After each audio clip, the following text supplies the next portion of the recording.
Alright, part 2 of the big update that I got from Goodwill this late this morning. Next we got picking up from part 1. This is Barry Manilow's greatest hits on Arista. Probably one of the earliest non-GRT Arista tapes ever made because of this thing on the back and the fact that it comes in a red case. This is from 1978, and it says down here, the subsidiary of Columbia Pictures Industries Incorporated, so made a year and probably half a year before Arista got bought out by Burleson, Aureola Records. And then we got the self-titled album of Lionel Richie. This is on Motown. This is my second cassette on Motown. It's from 1982.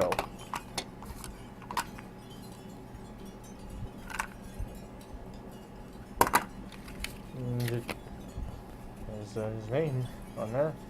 And nothing on the back. I don't know what this thing is for.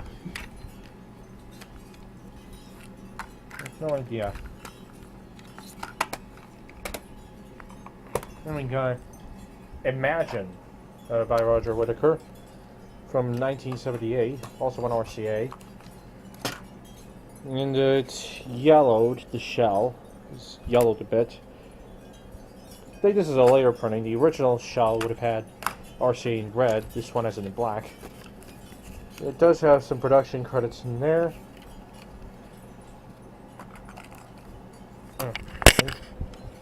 It's a bit crumpled up. It's inlay.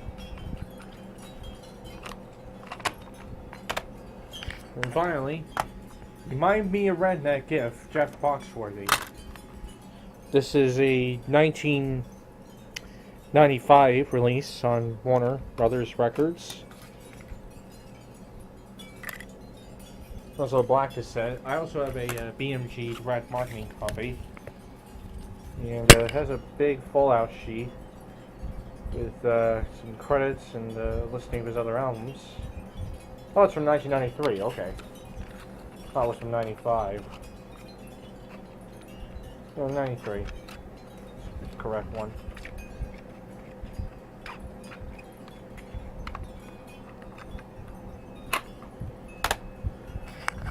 Alright then. Now on to bag 2. It has the vinyls that I got. And I got All-Time Greatest Bloopers Uncensored, Volumes 1 and 2. Produced by Kermit Schaefer. This is on MCA Records. Interesting stuff on there. This is from 1977.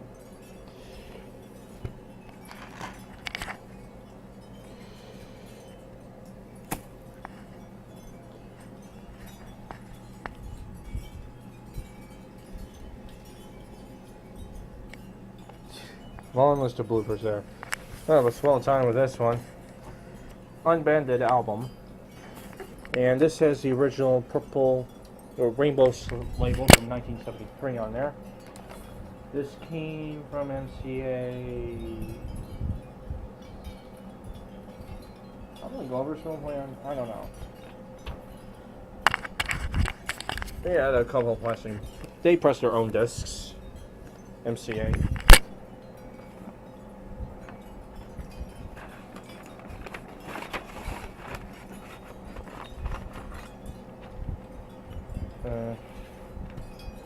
There's side 2 and side 3 and side 4. Most hilarious boners. I have a couple of Kermit Chamber blooper books as well. They are quite funny, so imagine this album was quite funny as well.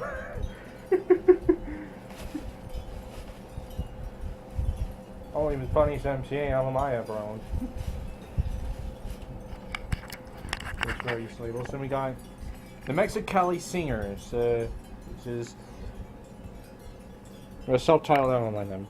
But I think it's called Voices and Interpretation. The unique vocal interpretations of the Mexicali singers. This is on Warner Brothers Records. From 1966, I think? 67. No Day Anywhere.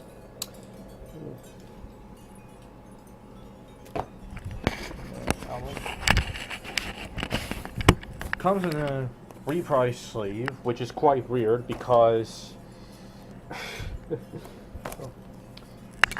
I don't think it's the original sleeve, but what was co-owned with reprise? There's a gold label in there.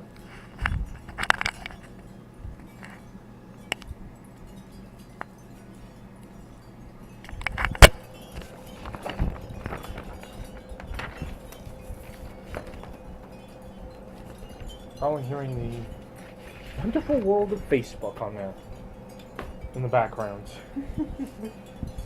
In both parts. Wonderful world of Facebook Messenger.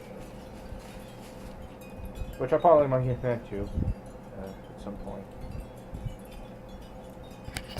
Anyway, the final album for second to last, actually.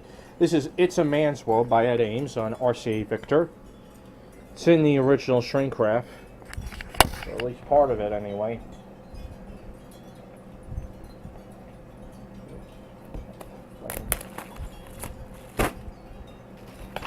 Yeah, there we go. And what?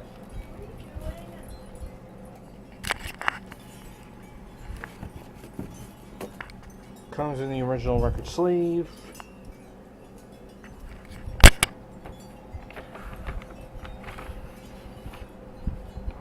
It's from RCA's plant in Indianapolis, Indiana.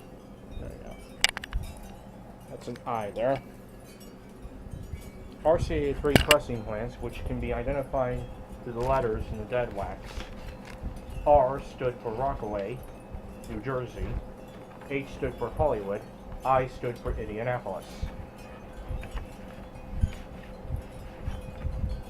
This came from the Indianapolis plant because it has an I in the dead wax.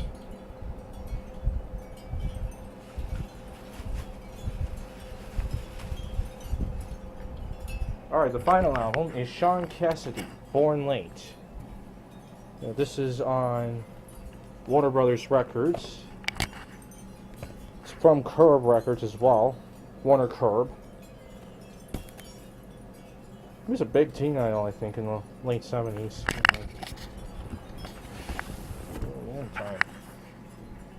It has the original sleeve, which is the Limbo sleeve from 1970s. It advertises a sampler album called Limo, and it had an address thing where you put in your address on there, but it appears to have been peeled off by the previous owner, which means they probably got one, which means it probably is going to show up at Goodwill next time I go. Anyway, this came from Capitol Records pressing plan in probably Winchester, Virginia, Jacksonville, Illinois. Winchester, Virginia. Or Los Angeles, I think. Well, either way, it was released a year before Warner got their own pressing plants. So. But they didn't initially use it for Warner albums. They just used it for Elektra and Atlantic albums. And they finally got to Warner around 82, 83 or something. You might need to. Anyway, I'm just muttering to myself now. That's the update.